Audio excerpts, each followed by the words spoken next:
So I'm not gonna lie to you, I have seen a lot of movies in the past 3 days, and I'm doing a lot of reviews right now, and I can't think of an intro for this movie, so there you go, I can't think of an intro!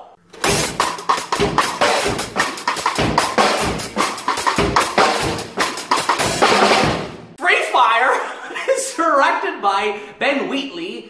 I don't know who this person is either. There's a lot of directors lately that I don't know who they are, but you know, they're making now these movies and now I know who they are. Anyway, so it stars Brie Larson in here, the girl from Room. She was in a room before and now she's in like a warehouse. She's upgraded.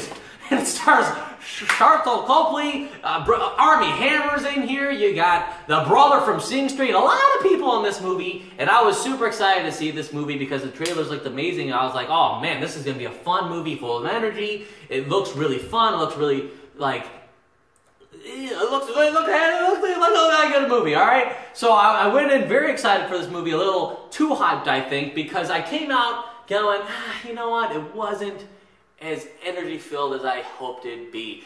But I will say that this movie was a lot of fun. The movie had a really easy, simple, but very original and cool concept, okay? So there's basically a gun deal going down. You got two sides of it, right? So there's some people over here that don't like the people on this side. They don't know that they're going to be part of this deal, but then so they get together for this deal. There's guns all around them, and then, uh-oh, the two people see each other, all hell breaks loose, and now they're all in a big gunfight in this warehouse, and maybe there's a third party involved, and the whole movie is basically just a gunfight. And I thought that that sounded amazing. It sounded like such an easy concept, but it could be such a fun idea, and there would be such a cool way to keep raising the bar. But I feel like that's where this movie didn't really get to where it could have been. I feel like it hit a point, and that's where it stayed. Like, like the beginning was amazing, got me into it. I was like, oh man, I can't wait to see what's going to happen. But then it kind of happened right away where they started getting into this gunfight. I wish there was just a little bit more time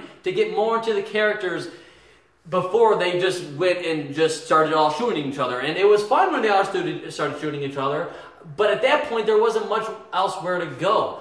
Like, they couldn't keep raising the bar at that, and I feel like they could have been a little bit more creative to throw some more screwballs in there, you know, throw everybody for a curve, and they did. There was one point where they did throw a whole curveball, but then the curve, they went right back to what they were doing.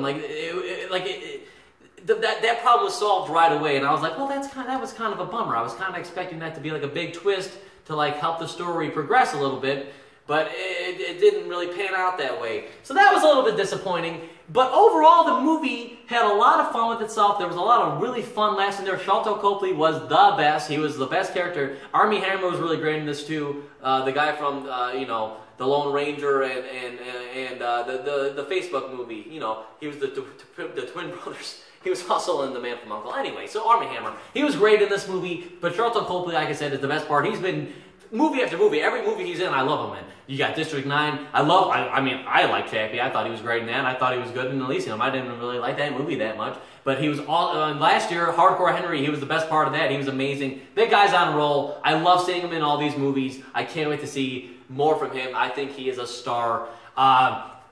Brie Larson was really good. She had, you know, she was the only girl in this movie, so it was cool seeing a female in the mix there, and it wasn't all just a, you know, a sausage fest going on. But the movie let me down a little bit that it wasn't able to just sustain the energy level that was there at the beginning and was there throughout, but there was parts throughout that it felt a little bit like the energy was lost. And it would hit you with a little bit of adrenaline, but not enough to make me go, oh man, this movie was amazing. And that's what I was hoping for. And I didn't get that, but I still like this movie. I can still recommend it for people that are into this type of movie. It's a little bit vulgar, a little bit over the top of the violence, but it's fun, you know? So if you're into that type of thing, like Reservoir Dogs type of style, I say check it out. I'm going to go 3 out of 5 for Free Fire. It's a fun movie. Doesn't quite uplive to its potential for me, but hey, you know, everybody else seems to love it, so let me know what you think. Anyway, guys, thank you so much for watching. If you like this, you want to see more reviews from a guy like me, Tom Waterloo, then please like and share this video, leave a comment down below, and most importantly, subscribe, and I'll see you guys in the next one.